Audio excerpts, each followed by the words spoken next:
जजिनन्द्य शरचतु ततं शरचत्या प्रजादेन काव्यं कुर्वन्ति मानवा तस्मान्निश्चलभावेन पूजनीया सरस्वती शेषवस्न मुखोत्पन्ना मालती भवाजिनी अन्यानतिनिनं हन्ति विद्या भौविकाचिनी सरस्वत्या मया दूत्या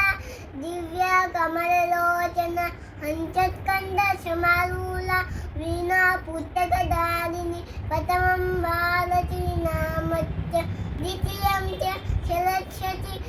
तृतीयं शारदा देवी चतुर्थ हंसगामिनी पंचमं दूतं माता षष्ठं वागच्छली तथा कुमारी सप्तं भक्तं अष्टं ब्रह्मचारिणी नवम जगन्माता दशम ब्रह्मणि तथा एकादशं तु ब्रह्माणि द्वादश वेदा वाणित्रयोदशं नाम चैव चतुर्दशं पञ्चदशं श्रुतदेवी षोडशं गौरनिगद्यते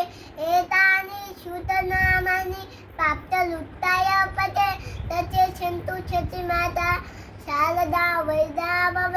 सरस्वती नमस्तुभ्यं वैदिकामरूपिणी विद्यालङ्घं कलस्यामि सिद्धि भवतु मे सदा। Thank you.